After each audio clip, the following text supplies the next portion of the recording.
Assalamualaikum warahmatullahi wabarakatuh. Halo para pejuang pendidikan, Bapak dan Ibu pendidik, selamat datang di channel Sauri Berbagi. Video ini berisi mengenai panduan bagaimana cara kita membangun, kemudian menyiapkan materi dan evaluasi pembelajaran pada Google Classroom. Sekedar berbagi pengalaman Bapak dan Ibu, sejak pandemi mewabah di santero negeri, kami selaku pendidik melakukan ikhtiar agar proses kegiatan belajar mengajar tetap berlangsung meski tanpa tatap muka dan dilakukan dari jarak jauh. Dalam proses pencarian dan di antara sekian banyak aplikasi yang menawarkan diri, kami menemukan aplikasi yang secara totalitas mendukung PJJ, yakni Google Classroom.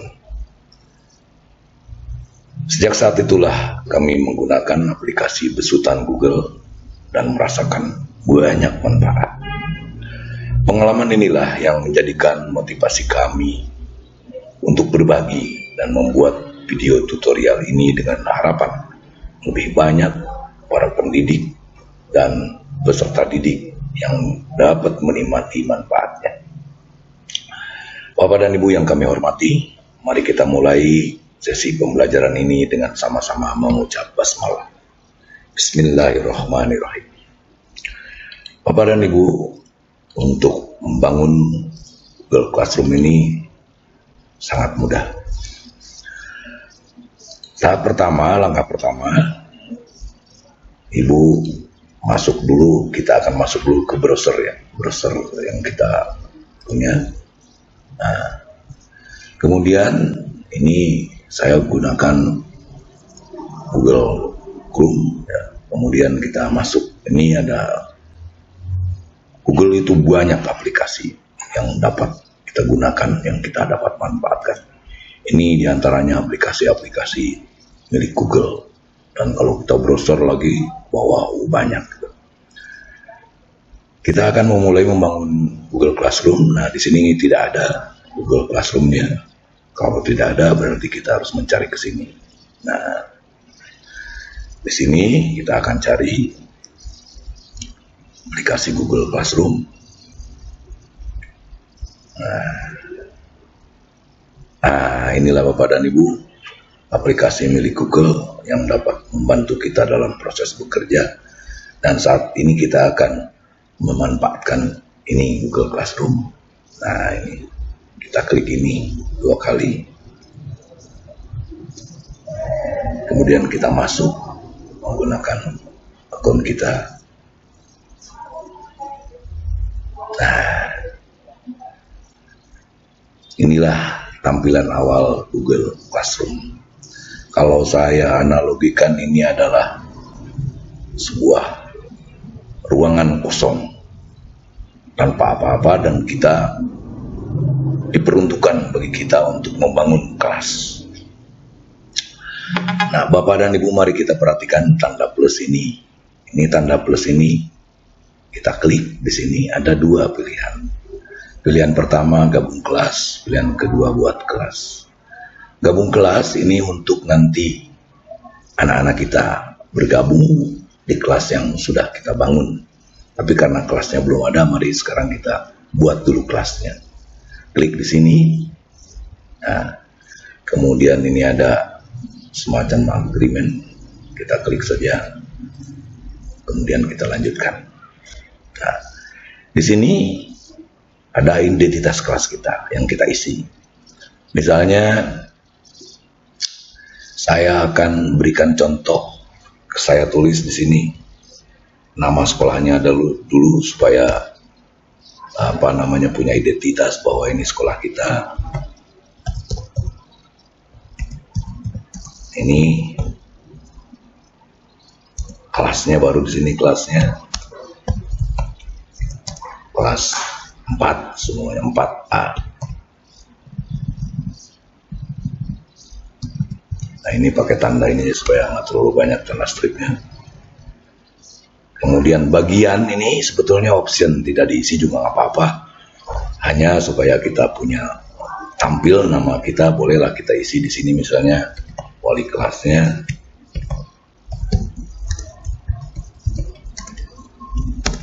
Saya sendiri misalnya. Kemudian mata pelajarannya kita gunakan tematik.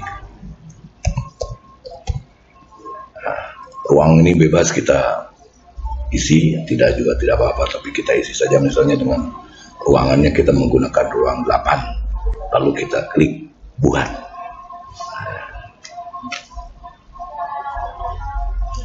Nah, Bapak dan Ibu, mari kita tunggu beberapa saat. Nah, inilah dia tampilan awal kelas yang kita bangun.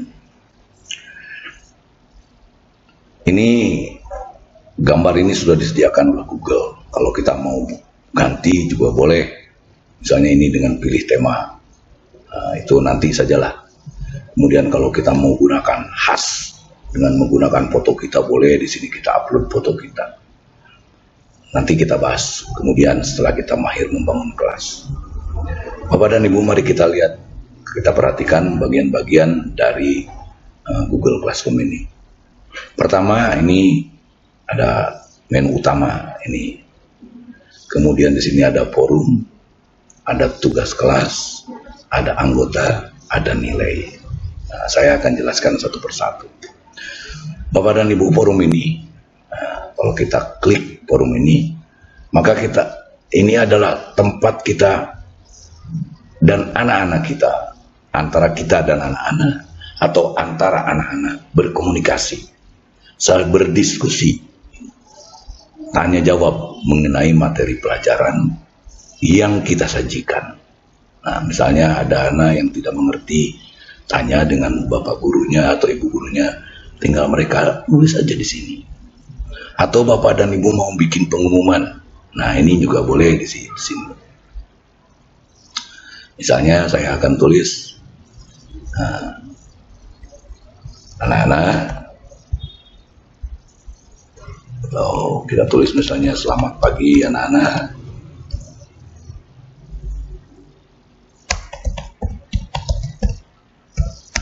Hari ini kita akan mulai proses pembelajaran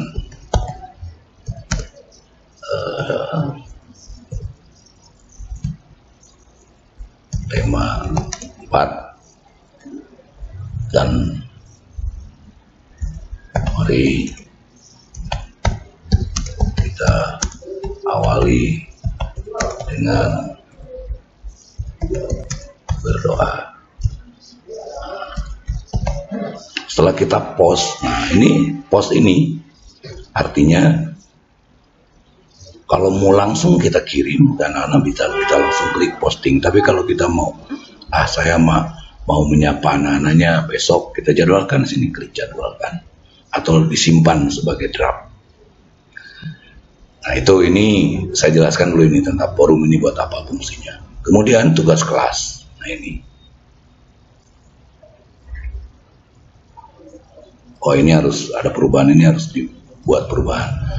Ini di posting aja. Nah, ini sudah sampai ke anak-anak. Kemudian ada tugas kelas. Nah inilah Bapak dan Ibu, tempat kita memberikan tugas ke anak-anak. Tugasnya itu bisa berupa tugas untuk mereka, kita menyajikan materi untuk mereka pelajari.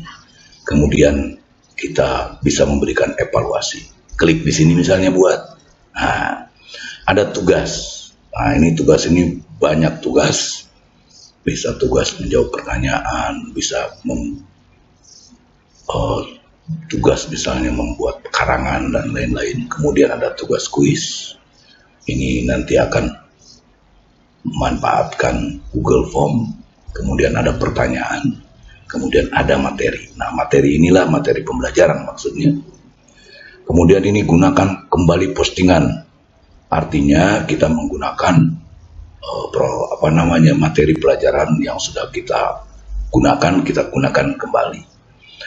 Yang paling penting di sini adalah topik. Bapak dan Ibu, setiap kita membuat apapun, mau tugas, buat kuis, pertanyaan, materi, kita harus selalu membuat topiknya. Topik ini untuk mengelompokkan tugas, evaluasi, dan lain-lain. Sehingga pada saatnya kita kalau udah proses pembelajarannya banyak, kita bisa memilah-milahnya.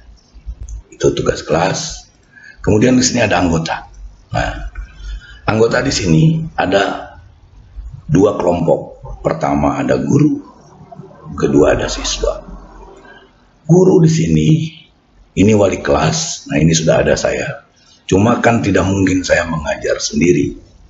Bapak dan Ibu, di satu kelas itu pasti ada guru mata pelajaran. Apakah itu mata pelajaran PJOK, mata pelajaran pendidikan agama, mata pelajaran bahasa Inggris, dan lain-lain. Itu dapat kita tambahkan di sini.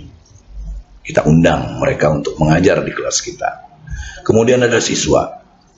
Siswa ini kalau kita sudah masukkan, kalau kita sudah undang, di sini ada nanti daftar nama siswa. Bagaimana cara mengundangnya? Nah, cara mengundangnya ada dua. Cara mengundangnya itu ada dua. Pertama, ini kita undang mereka melalui email mereka. Hanya ini tidak saya sarankan karena ini kita akan menunggu lama untuk mereka membuka email dan lain-lain. Kita batalkan saja. Yang paling mudah mengundang anak-anak untuk masuk kelas kita itu melalui ini. Nah, Bapak dan Ibu, di sini ada identitas SD kita, kelasnya, kemudian ada wali kelasnya, dan di sini ada kode kelas. Kode kelas inilah yang nanti akan kita bagikan atau kita share ke anak-anak melalui WA atau sejenis alat komunikasi lainnya. Kalau kita klik di sini, nah inilah kode kelas kita. Kode kelas kita inilah yang akan menjadi kunci buat anak-anak masuk ke sekolah kita. Kalau kita Zoom, nah ini kode kelasnya seperti ini. Baik Bapak dan Ibu, kita lanjutkan ke nilai.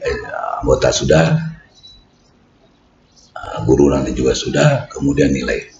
Nilai ini nanti akan tampil jika kita telah memberikan tugas ke anak-anak. Nah, itulah Bapak dan Ibu, bagian-bagian dari Google Classroom. Untuk sementara itu dulu materi untuk sesi pertama ini. Kita sudah mencoba membuat kelas. Pada video berikutnya akan saya sajikan mengenai bagaimana cara kita membuat tugas kelas atau bagaimana cara kita mengundang anak-anak masuk ke kelas kita. Demikian Bapak dan Ibu, terima kasih, semoga bermanfaat.